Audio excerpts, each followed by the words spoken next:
Hi friends, నా పేరు doctor Tejaswini. Already నేను 2 వీడియోస్ పోస్ట్ చేయడం జరిగింది ఎన్‌సీఈఆర్‌టీ తెలుగులో. ఒకవేళ ఎవరైనా చూడకపోతే ఆ 2 వీడియోస్ చూసి థర్డ్ వీడియోకి రండి. బికాజ్ ఈ వీడియోలో కొంచెం పాస్ట్ 2 చాప్టర్స్ యొక్క కనెక్టివిటీ ఉంది. అంటే కొంచెం ఆ టాపిక్స్ కవర్ అవుతాయన్నమాట. అండ్ ఫస్ట్‌లీ సారీ, చాలా లేట్ అయిపోయింది ఈసారి వీడియో. 15 డేస్ డిలే అయిపోయింది. ఆల్ బికాజ్ నా బర్త్‌డే అండ్ తర్వాత ఫెస్టివల్ వచ్చింది. సో, కొంచెం క్లమ్జీ అయిపోయింది. వీడియో పోస్ట్ చేయడం కుదరలేదు. I'm so sorry. కొంచెం రెగ్యులర్‌గా ఉండటానికి ట్రై చేస్తాను. And let's dig into our third chapter, metals and non metals. So, ninth class సైన్స్‌లో మనం ఆల్రెడీ ఎలిమెంట్స్ గురించి చదివాం గుర్తుంటే మీకు. ఆ ఎలిమెంట్స్ అనేవి మెటల్స్ అండ్ నాన్ మెటల్స్‌గా డివైడ్ చేయడం జరిగిందనమాట. ఎలా డివైడ్ చేశారు మేడం ఈ మెటల్స్ అండ్ నాన్ మెటల్స్‌గా అంటే based upon different physical properties and all other properties మీద అనమాట. సో, ఈ మెటల్స్ అండ్ నాన్ మెటల్స్ అనేవి మన డైలీ లైఫ్‌లో ఎలా యూజ్ అవుతున్నాయి అండ్ ఇవి కేటగరైజేషన్ ఎలా చేశారు, ఇవి మెటల్ ఇది నాన్ మెటల్ అని కేటగరైజేషన్ ఎలా చేశారు, అండ్ తర్వాత ఈ ప్రాపర్టీస్ మనకు ఎలా యూజ్ అవుతున్నాయి అనేవి అన్నీ మనం ఈ చాప్టర్లో నేర్చుకోబోతున్నాం అనమాట. సో, ఫస్ట్ వచ్చేసరికి physical properties. Physical properties both మెటల్స్కి నాన్ మెటల్స్కి రెండింటికి ఉంటాయన్నమాట. సో, రెండింటి గురించి చదవబోతున్నాము. అండ్ ఈ వీడియో కొంచెం లెంతీగా ఉండిపోతుంది, ఎందుకంటే కొంచెం చాప్టర్ పెద్దది కాబట్టి మెల్లగా చెప్పడానికి ట్రై చేస్తాను. ఇఫ్ ఎట్ ఆల్ మీకు ఏమైనా డౌట్స్ ఉంటే కనుక కామెంట్ సెక్షన్లో పెట్టండి, నేను చూస్తాను అనమాట. అండ్ ఫిజికల్ ప్రాపర్టీస్ వచ్చేసరికి మెటల్స్కి ఫిజికల్ ప్రాపర్టీస్ ఏముంటాయి మేడం అని అంటే, అసలు నార్మల్గా ఈ ఎలిమెంట్స్ని మెటల్స్ అండ్ నాన్ మెటల్స్గా డివైడ్ చేయడానికి కొన్ని ఫిజికల్ ప్రాపర్టీస్ బేసిక్గా హెల్ప్ అయినాయి అనమాట. అంటే ఈజియర్ వేలో వాళ్ళు కేటగరైజ్ చేయడానికి ట్రై చేశారు. మనకు తెలిసిన మెటల్స్ ఏమున్నాయి, iron, copper, aluminium, magnesium, sodium, lead, zinc, ఇవన్నీ మనకు తెలిసిన మెటల్స్ అనమాట. సో, మెటల్స్ అన్నీ ఎప్పుడు ప్యూర్ స్టేట్లో ఉంటాయి. అంటే ఏంటంటే వాటికి కొంచెం షైనీ సర్ఫేస్ ఉంటుందన్నమాట. చూడంగానే కొంచెం షైనీగా అనిపిస్తాయి. అందుకే ఈ ప్రాపర్టీని మెటాలిక్ లస్టర్ అంటారనమాట. అండ్ సెకండ్ ప్రాపర్టీ వచ్చేసరికి మెటల్స్ ఎప్పుడు కూడా హార్డ్గా ఉంటాయి. అంటే వాటిని బీట్ చేస్తే తప్పించి వాటిని ఒక పర్టికులర్ షేప్లోకి తీసుకురాలేమన్నమాట. వాటిని కొట్టాలి. సో, హార్డ్ సర్ఫేస్ కొడితే తప్పించి వాటిని షేప్లోకి తీసుకురాలేం కాబట్టి వాటి హార్డ్నెస్ అనేది ఒక్కొక్క మెటల్కి ఒక్కొక్కలాగా ఉంటుందన్నమాట. అండ్ మెటల్స్ అనేవి ఇందాక నేను చెప్పాను కదా, చాలా హార్డ్గా ఉంటాయి. వాటిని బీట్ చేస్తే హార్డ్ సబ్స్టెన్స్తో నీకు థిన్ షీట్స్లో కన్వర్ట్ అవుతాయి అనమాట. దాన్ని మాల్యబిలిటీ అంటారు. ఇప్పుడు మనం మాల్యబిలిటీ అనేది ఎక్కడ యూస్ చేస్తాం, ఈ ప్రాపర్టీని ఎక్కడ యూస్ చేస్తామంటే గోల్డ్ అండ్ సిల్వర్. గోల్డ్ అయినా కానీ సిల్వర్ అయినా కానీ మనకు నచ్చిన షేప్లోకి ఎందుకు తీసుకురాగలుగుతున్నాం మేడం అని అంటే ఈ మాల్యబిలిటీ అనే ప్రాపర్టీ వల్లనే. ఎందుకంటే వాటిని బీట్ చేయడం వల్ల మనకు కావాల్సిన షేప్లోకి అవి ట్యూన్ చేయొచ్చు అనమాట. అండ్ తర్వాత ఎబిలిటీ ఆఫ్ ది మెటల్స్ అంటే బేసిక్గా మన ఇంట్లో మెటల్స్ని వైర్తో ఐ మీన్ లైక్ ఒక వైర్ లాగా చేయగలుగుతాం అనమాట. ఏ మెటల్ అయినా కానీ దాన్ని ఒక థిన్ వైర్ లాగా కన్వర్ట్ చేయగలుగుతాం. ఈ ప్రాపర్టీని ఏమంటామంటే డక్టిలిటీ అంటాము. మనం గోల్డ్ యూజువల్గా చాలా సన్న చైన్స్ కూడా చూస్తాం, గుర్తుందా మీకు? గోల్డ్ అనేది ఒక మెటల్ అయినా కానీ అది ఎందుకు మేడం అంత సన్నగా అయింది అని అంటే it is due to this property అనమాట. డక్టిలిటీ అని ఒక ప్రాపర్టీ ఉండడం వల్ల దానికి అది బీట్ చేయడం వల్ల థిన్ వైర్గా కన్వర్ట్ అయ్యి దాన్ని చైన్స్ కానీ డిఫరెంట్ ఆర్నమెంట్స్లోకి మనం తీసుకోగలుగుతున్నాం అనమాట. సో, ఈ మాల్యబిలిటీ, డక్టబిలిటీ అంటే మాల్యబిలిటీ అంటే థిన్ షీట్స్లో కన్వర్ట్ చేయడం అండ్ డక్టబిలిటీ అంటే ఏంటంటే థిన్ వైర్స్లో కన్వర్ట్ చేయడం. ఈ 2 ప్రాపర్టీస్ వల్ల మనకి డే టు డే లైఫ్లో gold and silver and different metals అనేవి డిఫరెంట్ షేప్స్లోకి చూస్తున్నాం అనమాట. ఈ షేప్స్లో కన్వర్ట్ చేయడం అనేది ఈ ప్రాపర్టీ వల్లే అవుతుంది. అండ్ మెటల్స్ అనేవి ఏంటంటే గుడ్ కండక్టర్స్ ఆఫ్ హీట్ అనమాట. అంటే అవి హీట్ని బాగా కండక్ట్ చేస్తాయి rather than non metals. And ఈ మెల్టింగ్ పాయింట్స్ అనేవి ఏంటంటే బేసిక్గా మెటల్స్కే ఎక్కువ ఉంటాయి. సో, ఎప్పుడు కూడా మెటల్స్కి 2 ప్రాపర్టీస్ ఉంటాయి. అవి గుడ్ కండక్టర్స్ ఆఫ్ హీట్ అంటే హీట్ని అబ్జర్వ్ చేసుకోవడం కానీ దాన్ని కండక్ట్ చేయడం చాలా చాలా ఈజీగా చేస్తుంది. అండ్ హై మెల్టింగ్ పాయింట్స్ ఉంటాయన్నమాట. ఈ బెస్ట్ కండక్టర్స్ ఆఫ్ హీట్ అనేవి ఏవేవి చెప్పొచ్చు మేడం మెటల్స్లో అంటే సిల్వర్ అండ్ కాపర్, ఈ 2 కూడా మంచి కండక్టర్స్ ఆఫ్ హీట్ ఉంటుంది. కానీ లెడ్ అండ్ మెర్క్యూరీ మాత్రం పూర్ కండక్టర్స్ ఆఫ్ హీట్. అవి బేసిక్గా హీట్ని కంపారిటివ్గా సిల్వర్ అండ్ కాపర్ లాగా హీట్ని కండక్ట్ చేయలేవు అనమాట. అండ్ తర్వాత మన డే టు డే లైఫ్లో వైర్స్ అనేవి పాలివినైల్ క్లోరైడ్తో కవర్ చేసి ఉంటుంది అనమాట. అంటే అదొక మెటీరియల్. అలా కాకుండా రబ్బర్ లైక్ మెటీరియల్తో కూడా కవర్ చేసి ఉంటారు. ఎందుకు మేడం ఈ మెటీరియల్తో కవర్ చేయడము అని అంటే ఈ మెటీరియల్ అంటే అవి బేసిక్గా ఒక హార్డ్ సబ్స్టెన్స్ ఇప్పుడు బేసిక్‌గా నేను ఎలా చెప్పాలంటే ఒక మెటల్ ఉందనుకోండి. ఈ మెటల్ అనేది ఒక హార్డ్ సర్ఫేస్‌ని స్ట్రైక్ చేసిందనుకోండి. అంటే ఈ మెటల్ ఎళ్లి ఒక హార్డ్ సర్ఫేస్‌ని హిట్ చేసిందనుకోండి. ఆ హిట్ చేసిన హార్డ్ సర్ఫేస్ దగ్గర మీకు సౌండ్ ఒస్తదనమాట. సో, ఈ సౌండ్ అనేది ఏంటంటే మీకు బేసిక్‌గా స్కూల్ బెల్ అనేది ఒక మంచి ఎగ్జాంపుల్ అనమాట. స్కూల్ బెల్ అనేది ఏంటి ఒక మెటలే గదా! దాన్ని ఒక గట్టి సర్ఫేస్‌తో అంటే ఒక గట్టి సబ్స్టెన్స్‌తో కొడితే పెద్ద సౌండ్ ఒస్తుంది గదా! సో, అందుకని. ఎప్పుడైనా ఆలోచించారా స్కూల్ బెల్ అనేది ఎందుకు సౌండ్ ఎక్కువ ఇస్తుందని? ఇందుకననమాట. ఎప్పుడైనా ఒక మెటల్ ఒక హార్డ్ సర్ఫేస్‌ని స్ట్రైక్ చేస్తే ఒక పెద్ద సౌండ్ ఇస్తుంది. అండ్ తర్వాత నాన్ మెటల్స్. నాన్ మెటల్స్ అనేవి ఏంటి మేడం అనంటే carbon, sulphur, iodine, oxygen, hydrogen ఇవన్నీ కూడా నాన్ మెటల్స్ అనమాట. నాన్ మెటల్స్ అనేవి సాలిడ్‌గా ఉండొచ్చు, గ్యాసియస్ ఫార్మ్‌లో ఉండొచ్చు, కొన్ని లిక్విడ్ ఫార్మ్‌లో గూడా ఉండొచ్చు. అందులో ఎగ్జాంపుల్ వచ్చేసరికి బ్రోమిన్. బ్రోమిన్ అనేది ఓన్లీ లిక్విడ్ ఫార్మ్‌లో ఉంటుంది. సాలిడ్ ఆర్ గ్యాసియస్ ఫార్మ్‌లో ఉండదనమాట. అండ్ మనం బేసిక్‌గా ఫిజికల్ ప్రాపర్టీస్‌ని బేస్ చేసుకొని మనం మెటల్స్ అండ్ నాన్ మెటల్స్‌ని డివైడ్ చేయలేమనమాట. ఇంకా చాలా ప్రాపర్టీస్ ఉంటాయి. కొన్ని ఎక్సెప్షన్స్ కూడా ఉంటాయి వీటిల్లో. అండ్ ఇక్కడ చూడండి మెటల్స్ అన్నీ కూడా రూమ్ టెంపరేచర్ దగ్గర సాలిడ్‌గా ఎగ్జిస్ట్ అవుతాయి. Except mercury. మెర్క్యూరీ మాత్రం రూమ్ టెంపరేచర్ దగ్గర సాలిడ్‌గా ఎగ్జిస్ట్ అవ్వదంట. అండ్ మెటల్స్‌కి నేను ఇందాక చెప్పినట్టు హై మెల్టింగ్ పాయింట్స్ ఉంటాయి. కానీ గాలియం అండ్ సీజియంకి మాత్రం లో మెల్టింగ్ పాయింట్స్ ఉంటాయన్నమాట. అంటే ఏంటంటే ఈ 2 మెటల్స్‌ని మన చేతిలో పెట్టుకుంటే గనక అవి మెల్ట్ అయిపోతాయి మన చేతిలో. అంత లో మెల్టింగ్ పాయింట్స్ ఉంటాయన్నమాట. అయోడిన్ అనేది ఏంటంటే ఒక నాన్ మెటల్. అయోడిన్ ఎప్పుడు కూడా మెటల్ సబ్స్టెన్స్ కాదు. అదొక నాన్ మెటల్ అనమాట. కార్బన్ అనేది ఆల్రెడీ మనకు తెలుసు నాన్ మెటలే. అండ్ ఈ నాన్ మెటల్ అనేది ఏంటంటే డిఫరెంట్ ఫార్మ్స్‌లో ఎగ్జిస్ట్ అవుతూ ఉంటుంది. అండ్ నెక్స్ట్ వచ్చేసరికి గ్రాఫైట్ అనేది ఏంటంటే కార్బన్‌లో ఒక ఫార్మ్ అనమాట. అదొక మంచి కండక్టర్ ఆఫ్ ఎలక్ట్రిసిటీ. అంటే ఇందాక నేను metals good conductors of electricity, non metals అంత బాగా ఎలక్ట్రిసిటీని కండక్ట్ చేయవని చెప్పాను కదా! కానీ కార్బన్‌లో ఉన్న గ్రాఫైట్ అనే ఒక అలోట్రోప్ అంటే దాని రెప్లికా లాగా డిఫరెంట్ ఫార్మ్ లాగా అది మంచి కండక్టర్ ఆఫ్ ఎలక్ట్రిసిటీ అనమాట.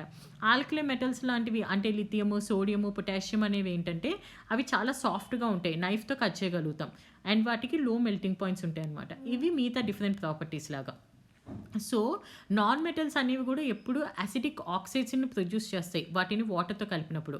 అంటే నాన్ మెటల్స్ ఎప్పుడైనా వాటర్‌తో రియాక్ట్ అయితే అసిడిక్ ఆక్సైడ్స్ వస్తాయన్నమాట. అండ్ అదర్ హ్యాండ్‌లో మెటల్స్ అనేవి ఏంటంటే బేసిక్ ఆక్సైడ్స్ రియాక్ట్ చేస్తది. అంటే ఇప్పుడు నేను ఒక మెటల్‌ని, ఒక నాన్ మెటల్‌ని తీసుకొని రెండిటిని వాటర్‌తో కనుక రియాక్ట్ చేస్తే మెటల్స్ ఏమో బేసిక్ ఆక్సైడ్స్ ఇస్తున్నాయి.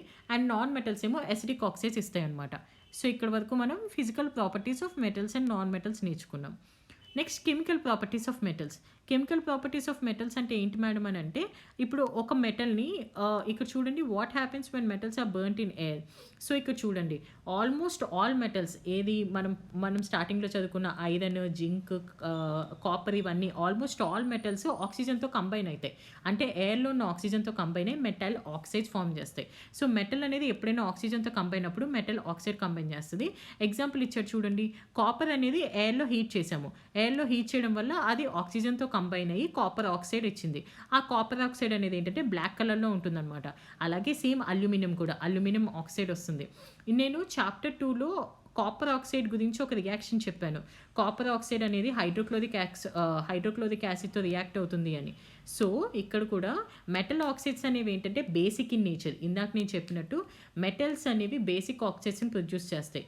కానీ అసిడిక్ ఆక్సైడ్స్ వచ్చేసరికి నాన్ మెటల్స్‌ని ప్రొడ్యూస్ చేస్తాయి. ఇక్కడ కూడా ఎక్సెప్షన్స్ ఉన్నాయి. కొన్ని మెటల్స్ ఉన్నాయన్నమాట. కొన్ని మెటల్ ఆక్సైడ్స్ అనేవేంటి అల్యూమినియం ఆక్సైడ్, జింక్ ఆక్సైడ్ ఇవన్నీ కూడా బేసిక్‌గా కూడా ఉంటాయి. అసిడిక్‌గా కూడా ఉంటాయన్నమాట. సో, ఆ మెటల్ ఆక్సైడ్స్ ఏవైతే అసిడిక్‌గా ఉన్నాయి అలాగే బేసిక్‌గా ఉన్నాయి అనంటే అవి సాల్ట్ అండ్ వాటర్‌ని ప్రొడ్యూస్ చేస్తాయి. వాటిని యాంఫోటెరిక్ ఆక్సైడ్స్ అంటారనమాట. యాంఫోటెరిక్ ఆక్సైడ్స్ అంటే ఏంటంటే అవి బోత్ అసిడిక్ ఆక్సైడ్స్‌ని ప్రొడ్యూస్ చేస్తాయి. బేసిక్ ఆక్సైడ్స్‌ని కూడా ప్రొడ్యూస్ చేస్తాయన్నమాట. ఆ 2 కలిసి సాల్ట్ అండ్ వాటర్‌ని ప్రొడ్యూస్ చేస్తాయన్నమాట. సో, దాన్ని యాంఫోటెరిక్ ఆక్సైడ్స్ అంటారు.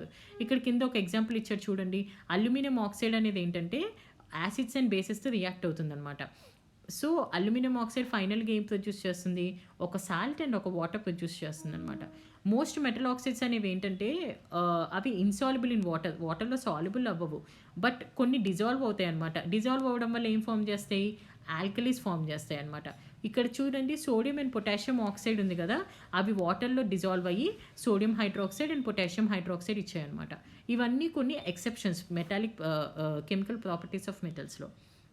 అండ్ తర్వాత కొన్ని మెటల్స్ ఉన్నాయి. Sodium and potassium. అవేంటంటే అవి ఫైర్‌లో దాని దగ్గర కానీ, సోడియం కానీ, పొటాషియం దగ్గర కానీ ఫైర్ ఉంటే అవి చాలా విగరస్‌గా అంటే చాలా అగ్రెసివ్‌గా యాక్ట్ చేస్తదనమాట ఫైర్‌తో. సో, వాటిని ప్రొటెక్ట్ చేయడానికి యాక్సిడెంటల్ ఫైర్స్ ఇవన్నీ జరగకుండా ఉండటానికి అవెప్పుడు కూడా సోడియం అండ్ పొటాషియం అనేది ఏంటంటే కిరోసిన్ ఆయిల్‌లో ఇమ్మర్స్ చేసి ఉంచుతామనమాట. అంటే కిరోసిన్ ఆయిల్‌లో ముంచి ఉంచుతామనమాట. ఎందుకంటే అవి పొరపాటున కనుక ఫైర్‌కి ఎక్స్‌పోజ్ అయితే చాలా పెద్ద బ్లాస్ట్ అయ్యే ఛాన్సెస్ ఉన్నాయి కాబట్టి. అట్ ఆర్డినరీ టెంపరేచర్‌లో వచ్చేసరికి నీకు బేసిక్‌గా ఈ metals like magnesium, aluminium, zinc ఇవన్నీ ఉన్నాయి కదా! అవి ఒక థిన్ లేయర్ ఆఫ్ ఆక్సైడ్‌తో కవర్ చేస్తూ ఉంచుతాం ఆర్డినరీ టెంపరేచర్ దగ్గర. ఎందుకంటే ఈ ప్రొటెక్టివ్ ఆక్సైడ్ లేయర్ అనేది మనం ఏదైతే పైనేసామో దానివల్ల లోపల ఉన్న మెటల్ అనేది అంటే మెగ్నీషియం కానీ, అల్యూమినియం కానీ అవి ఆక్సిడైజ్ అవ్వకుండా అవుతాయన్నమాట. ఫర్దర్‌గా ఆక్సిడేషన్ అవ్వకుండా మనం ప్రివెంట్ చేస్తామన్నమాట. అండ్ సిల్వర్ అండ్ గోల్డ్ ఉన్నాయి కదా! అవి ఎప్పుడు కూడా ఆక్సిజన్‌తో రియాక్ట్ అవ్వవు.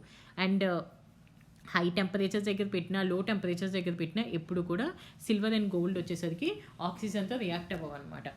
మరి ఇప్పుడు మెటల్స్ ఇప్పటిదాకా మనము ఎయిర్‌తో ఎలా రియాక్ట్ అయ్యాయో నేర్చుకున్నాము. సరే మేడం మెటల్స్ వాటర్‌తో రియాక్ట్ అయితే ఏమవుతుంది అనంటే, సో మెటల్స్ అనేవి వాటర్‌తో రియాక్ట్ అయినప్పుడు metal oxide with hydrogen gas produce చేస్తదనమాట. సో ఇక్కడ చూడండి మెటల్ అనేది వాటర్‌తో రియాక్ట్ అయింది. Metal oxide along with hydrogen produce అయింది. ఈ మెటల్ ఆక్సైడ్స్ అనేవి ఏంటంటే soluble in water, dissolve in it. అంటే సో బేసిక్‌గా పైన మనకు ప్రొడ్యూస్ అయిన మెటల్ ఆక్సైడ్ అనేది మళ్ళీ మనం వాటర్‌లో ఇమ్మర్స్ చేస్తే అది మెటల్ హైడ్రాక్సైడ్‌ని ప్రొడ్యూస్ చేసిందనమాట. అలాగని ఇందాక నేను చెప్పినట్టే అన్ని మెటల్స్ వాటర్‌తో రియాక్ట్ అవ్వవు. అన్ని మెటల్స్ సాల్యుబుల్ అవ్వవు వాటర్‌తో. ఓన్లీ కొన్ని మెటల్స్ మాత్రమే సాల్యుబుల్ అయ్యి, డిజాల్వ్ అయ్యి మెటల్ హైడ్రాక్సైడ్స్‌ని ప్రొడ్యూస్ చేస్తాయన్నమాట. అండ్ ఇక్కడ ఎగ్జాంపుల్ ఇచ్చారు చూడండి. Metals like sodium and potassium అనేది ఏంటంటే కోల్డ్ వాటర్‌తో చాలా అగ్రెసివ్‌గా అంటే చాలా త్వరగా రియాక్ట్ అవుతాయన్నమాట. In case of sodium and potassium ఈ రియాక్షన్ అనేది చాలా వయలెంట్‌గా ఉంటుంది. ఎక్సోథర్మిక్ రియాక్షన్ చేస్తుంది. నేను ఆల్రెడీ ఫస్ట్ చాప్టర్‌లో చెప్పాను కదా! ఎక్సోథర్మిక్ అంటే ఏంటి? హీట్‌ని రిలీజ్ చేయడం అనమాట. సో ఇక్కడ అది జరుగుతుంది. సో ఇక్కడ చూడండి సోడియం అండ్ పొటాషియం వాటర్‌తో రియాక్ట్ అయ్యి ఈ వాటర్ అనేది అలాంగ్ విత్ ప్రోడక్ట్ ఏమొస్తుంది? Sodium hydroxide and potassium hydroxide along with hydrogen అనే ఒక గ్యాస్ అండ్ హీట్ ఎనర్జీ అంటే ఎక్సోథర్మిక్ రియాక్షన్ ఇక్కడ జరుగుతుందనమాట. కానీ పైన జరిగిన సోడియం అండ్ పొటాషియం అది చాలా వైలెంట్ రియాక్షన్. కింద వచ్చేసరికి కాల్షియం చాలా నార్మల్‌గా రియాక్ట్ అవుతుందనమాట వాటర్‌తో.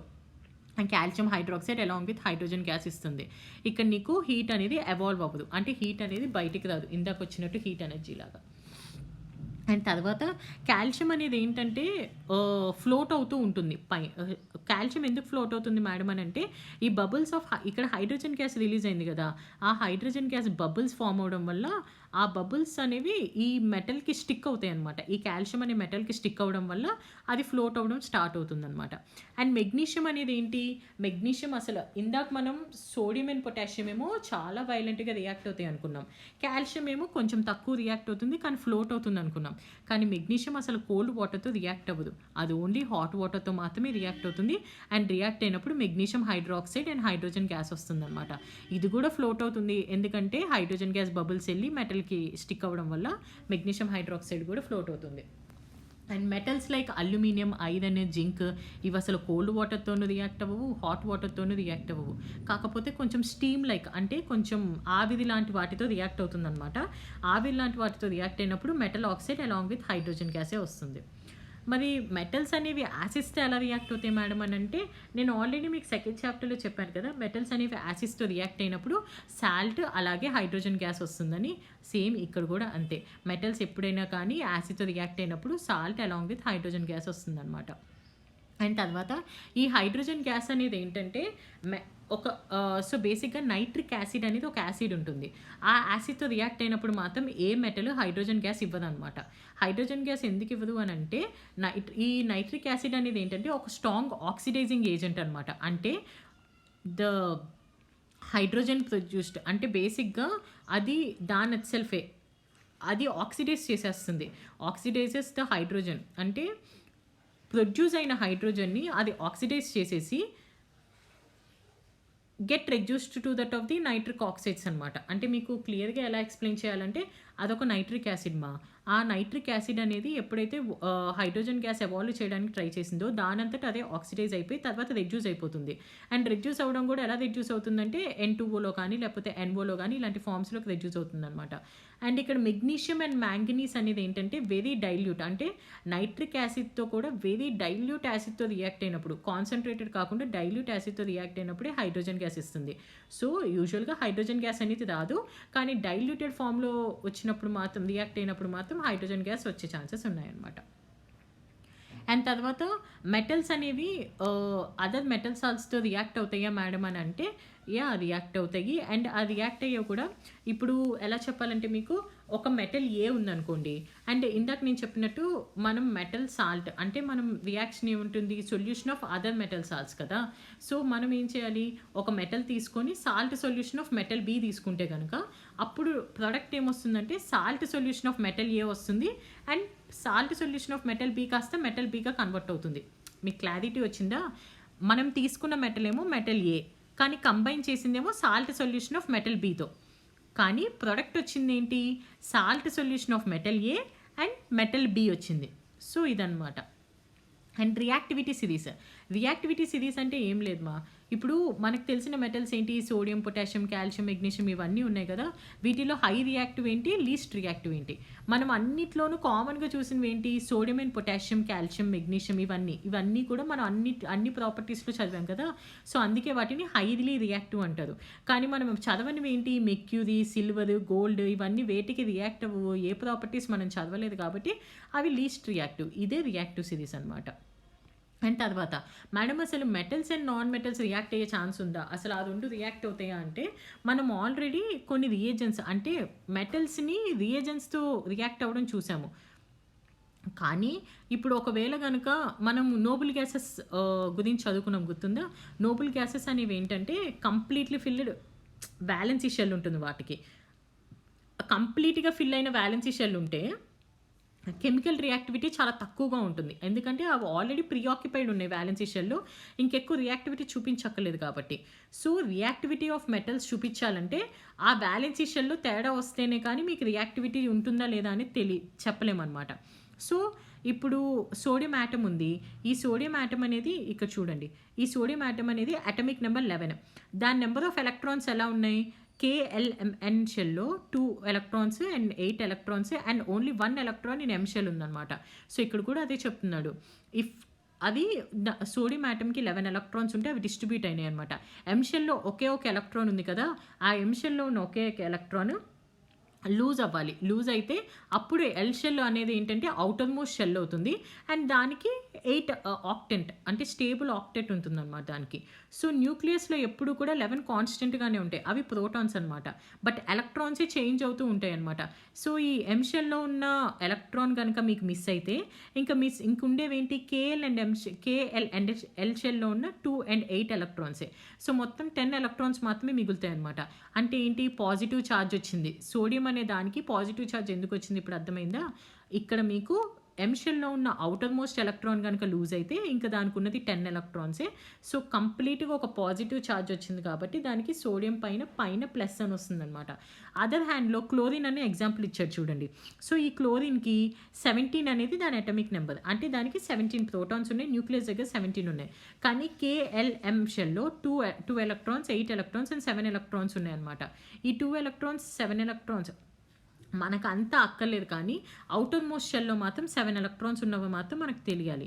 సో ఈ బేసిక్గా ఈ 7 ఎలక్ట్రాన్స్తో పాటు ఇంకొక ఎలక్ట్రాన్ వస్తే అవుటర్ మోస్ట్ షెల్లో దానికి 8 అయిపోతుంది, అంటే కంప్లీట్ ఆక్టెట్ అవుతుంది అనమాట. సో సోడియం అనేది ఒక ఎలక్ట్రాన్ని లూజ్ చేసుకొని క్లోరిన్ అనేది ఒక ఎలక్ట్రాన్ కనుక గెయిన్ చేసుకుంటే అంటే సోడియం అండ్ క్లోరిన్ రియాక్ట్ అవుతున్నట్టు, అప్పుడు దీనికి పాజిటివ్ ఛార్జ్ దీనికి నెగిటివ్ ఛార్జ్ ఉన్నవి రియాక్షన్ జరుగుతున్నట్టు అనమాట. సో ఇక్కడ అదే చెప్పారు చూడండి, if sodium and chlorine were to react the electron last by sodium, అంటే సోడియం లూజ్ చేసుకున్న ఎలక్ట్రాన్ని క్లోరిన్ పికప్ చేసుకుంటుంది. సో ఈ క్లోరిన్ పికప్ చేసుకోవడం వల్ల chlorine get a unit of negative charge, ఇంకా యూనిట్ ఆఫ్ నెగిటివ్ ఛార్జ్ వస్తుంది, ఎందుకంటే దాని న్యూక్లియస్లో ఆల్రెడీ 17 ప్రోటాన్స్ ఉన్నాయా, అండ్ ఎలక్ట్రాన్స్ వచ్చేసరికి అక్కడికి 18 అవుతున్నాయా KL అండ్ M షెల్లో. సో దీనివల్ల క్లోరిన్ అనే దానికి యానియాన్ అవుతుందన్నమాట. క్యాటయాన్ అంటే పాజిటివ్, యానియాన్ అంటే నెగిటివ్. సో దీస్ ఎలిమెంట్స్ అనేవి ఏంటంటే క్లోరిన్కి నెగిటివ్ ఛార్జ్ ఇస్తున్నాయి, అండ్ సోడియంకి వచ్చేసరికి పాజిటివ్ ఛార్జ్ ఇస్తున్నాయి అనమాట. అండ్ దానివల్ల సోడియం అండ్ క్లోరైడ్ రియాక్ట్ అయ్యి అదంటూ ఆపోజిట్లీ ఛార్జ్డ్ కదా. సోడియం అనేది ఒక positive charge item and chlorine అనేది ఒక నెగిటివ్ ఛార్జ్ ఐటమ్ కాబట్టి ఈ రెండు రియాక్ట్ అవ్వడం వల్ల నీకు సోడియం క్లోరైడ్ అనే కాంబినేషన్ వస్తుందన్నమాట. అంటే 2 ఆపోజిట్లీ ఛార్జ్డ్ అయాన్స్ ఎప్పుడైతే రియాక్ట్ అవుతాయో నీకు అప్పుడు ఒక ప్రోడక్ట్ వస్తుంది.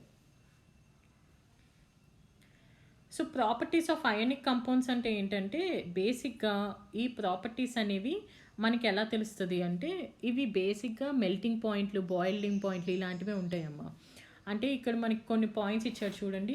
ఫిజికల్ నేచర్, అయానిక్ కంపౌండ్స్ అనేవి ఏంటంటే సాలిడ్స్ అనమాట, కానీ అవి హార్డ్గా ఉండడం వల్ల సో ఆ స్ట్రాంగ్ ఫోర్స్ ఆఫ్ అట్రాక్షన్ ఉంటుందన్నమాట. Positive and negative charge ions మధ్య స్ట్రాంగ్ అట్రాక్షన్ ఉండడం వల్ల నీకు కొంచెం ఆ అయానిక్ కాంపౌండ్స్ అనేవి హార్డ్గా ఉంటాయి అన్నమాట.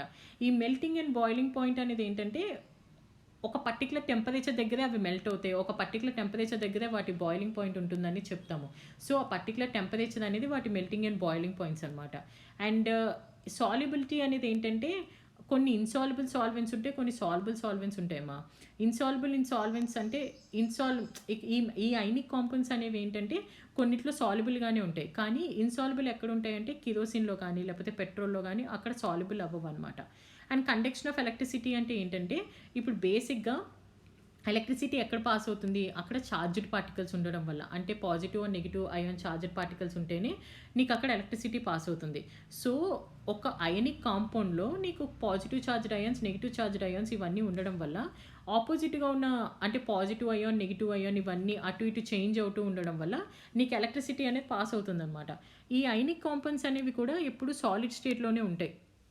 అవి బేసిక్గా అంత ఎక్కువ ఎలక్ట్రిసిటీని కండక్ట్ చేయవు, ఎందుకంటే ఈ moment of ions in the solid అనేది ఏంటంటే చాలా హార్డ్లీ ఇంపాసిబుల్ లాగా ఉంటుంది. ఎందుకంటే ఒక సాలిడ్ కాంపౌండ్లో నీకు ఒక ఒక ఒక charge of ions opposite charge of ions దగ్గరికి ఎక్స్చేంజ్ అవ్వాలంటే చాలా ఇంపాసిబుల్గా ఉంటుంది, ఎందుకంటే అది చాలా గట్టిగా ఉంటుంది కాబట్టి, హార్డ్ స్ట్రక్చర్ ఉంటుంది, రిజిడ్ స్ట్రక్చర్ ఉంటుంది కాబట్టి. కానీ అయానిక్ కాంపౌండ్స్లో ఎక్కడ ఎలక్ట్రిసిటీని కండక్ట్ చేస్తాయి మేడం అంటే మాల్టెన్ స్టేట్, అంటే కరిగిపోయే స్టేట్లో ఉన్నప్పుడు అట్లాంటి స్టేజ్లో నీకు అవి కూడా ఎలక్ట్రిసిటీని కండక్ట్ చేస్తాయి అన్నమాట. సో బేసిక్గా ఈ పాజిటివ్లీ ఛార్జ్డ్ అయాన్స్ వల్లే ఎలక్ట్రిసిటీ కండక్ట్ అవుతుందని మనకు తెలుసు. ఎక్స్ట్రాక్షన్ ఆఫ్ మెటల్స్ అంటే బేసిక్గా మెటల్స్ ఎక్కడి నుంచి వస్తాయి మేడం అని అంటే ఇందాక మనం రియాక్టివిటీ నేర్చుకున్నాం కదా, సోడియం అండ్ పొటాషియం టాప్ రియాక్టివిటీలో ఉంటాయి, అండ్ కింద వచ్చేసరికి గోల్డ్ అండ్ మెర్క్యూరీ అనేవి ఏంటంటే అసలు రియాక్టివిటీయే చూపివన్నీ. సో ఆ రియాక్టివిటీ సిరీస్ని బేస్ చేసుకొని అవి ఎక్కడెక్కడ దొరుకుతాయి, ఎలా రియాక్ట్ అవుతాయి అనేది చూస్తూ ఉంటారనమాట. సో ఇవన్నీ కూడా ఎర్త్ క్రస్ట్లోనే దొరుకుతాయి, మనకి భూమిలోనే దొరుకుతాయి. అవి డిఫరెంట్ ఫామ్స్లో దొరుకుతాయి. కొన్ని ఆక్సైడ్స్లో దొరుకుతాయి, కొన్ని సల్ఫైడ్స్గా దొరుకుతాయి, కొన్ని కార్బనేట్స్ ఫామ్లో దొరుకుతాయి.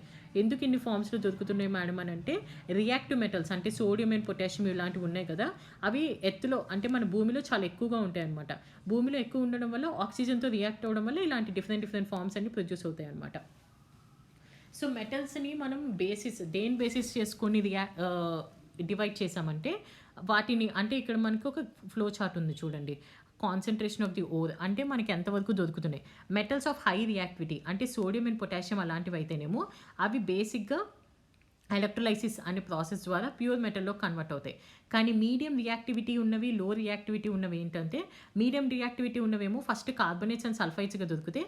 కార్బనేట్స్ అనేవి క్యాల్సినేషన్ జరిగి సల్ఫైడ్స్ అనేవి రోస్టింగ్. నేను ఇవన్నీ ఎక్స్ప్లెయిన్ చేస్తాను తర్వాత, వీటి ప్రాసెస్ ఏంటి, క్యాల్సినేషన్, రోస్టింగ్ ఇవన్నీ ఏంటి అనేది నేను ఎక్స్ప్లెయిన్ చేస్తాను. జస్ట్ ఒక ఫ్లో చార్ట్ చూపిస్తున్నాను అంటే.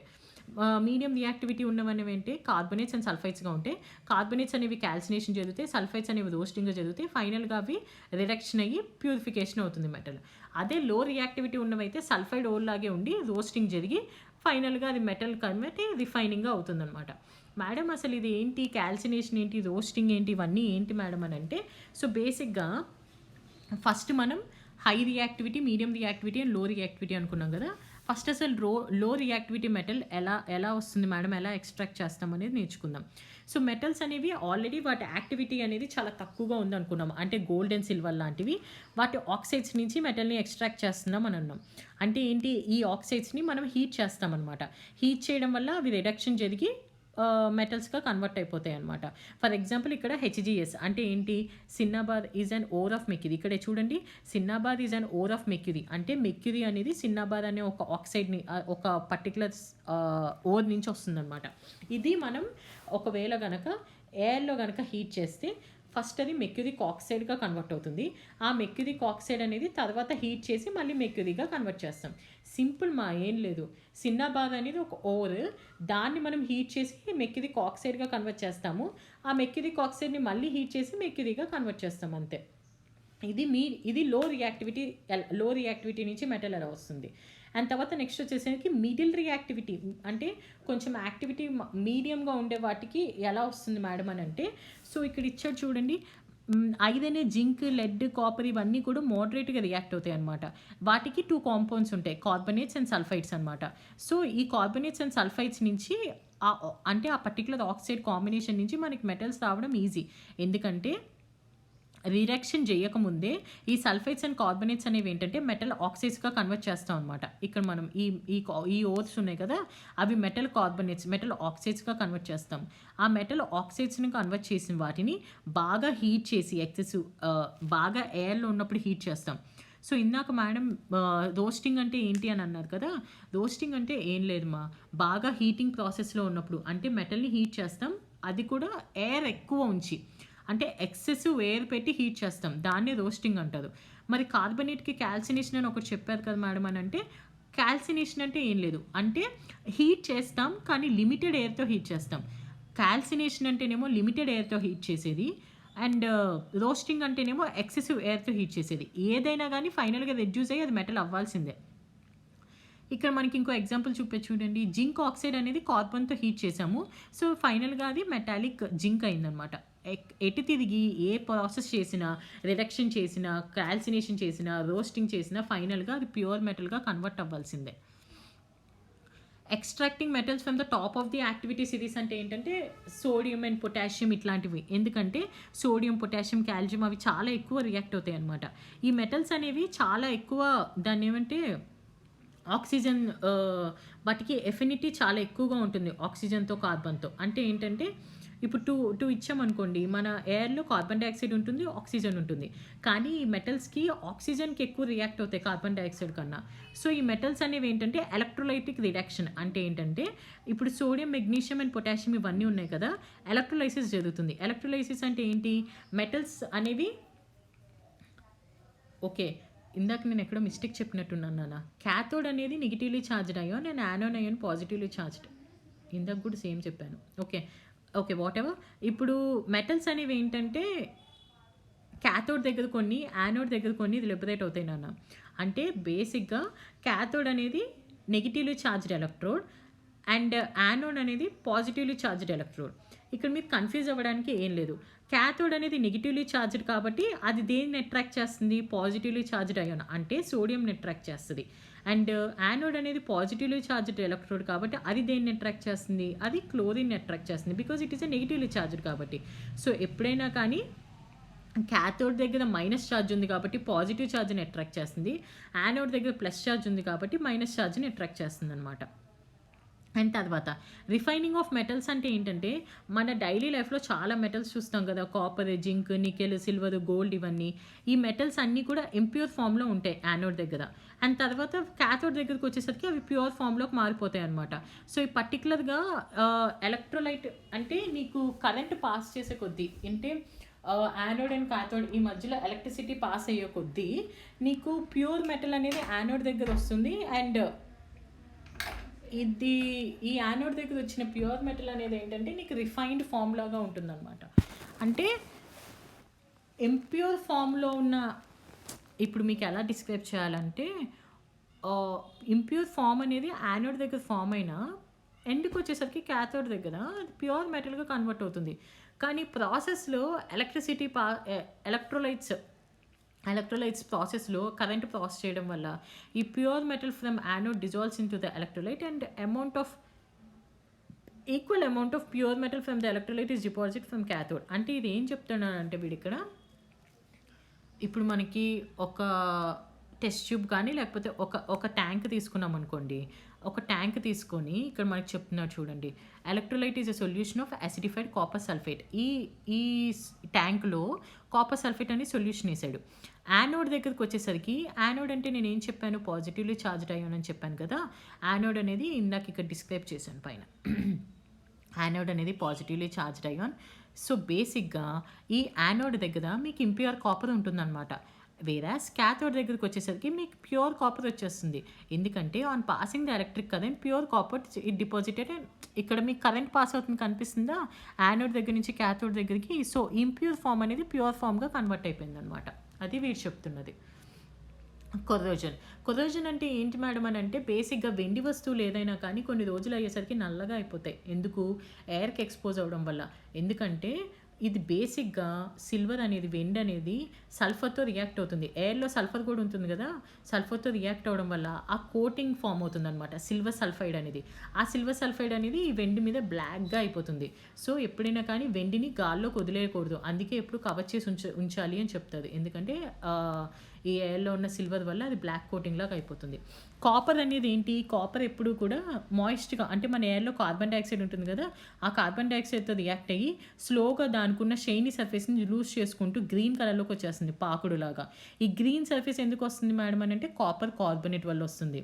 అలాగే ఐరన్ మనం రెగ్యులర్‌గా యూజ్ చేసే ఐరన్ ఎయిర్‌లో రియాక్ట్ అవ్వడం వల్ల లాంగ్ టైమ్ ఎయిర్‌లో వదిలేయడం వల్ల దాని మీద ఒక రస్టింగ్ లైక్ సర్ఫేస్ అంటే బాగా దాన్నేమంటారు బ్రౌనిష్‌గా ఒక సర్ఫేస్ వస్తది. దాన్నేమంటారంటే రస్టింగ్ అంటారనమాట. సో, ఇక్కడ మనకి ప్రివెన్షన్ ఆఫ్ కరోజన్ అనేది ఎలా చేస్తారు మేడం? ఇవి ఇలాగ నల్లగా అవ్వకుండా లేకపోతే బ్రౌనిష్‌గా అవ్వకుండా ఏం చేయాలి మేడం అంటే పెయింటింగ్ కానీ, లేకపోతే ఆయిలింగ్ కానీ, లేకపోతే గ్రీజ్ రాయడం కానీ ఇలాంటివి చేస్తూ ఉంటారు. లేకపోతే కొంతమంది అలాయ్స్ అంటే ఏంటంటే ఒక మెటల్ బేసిక్‌గా హోమోజీనస్ మిక్స్చర్. అలాయ్ అనేది ఏంటంటే ఎప్పుడు కూడా 2 ఆర్ మోర్ మెటల్స్ అంటే ఒక మెటల్ ఇంకో మెటల్‌తో కలవడం గానీ, ఒక మెటల్ విత్ నాన్ మెటల్‌తో కలవడం గానీ అలా జరుగుతూ ఉంటదనమాట. దాన్ని అలాయ్ అంటారనమాట. సో, ఇక్కడ డిస్క్రైబ్ చేస్తారు చూడండి. అలాయింగ్ అంటే ఏంటంటే బేసిక్‌గా ఒక మెటల్ యొక్క ప్రాపర్టీస్‌ని ఇంప్రూవ్ చేయడం అనమాట.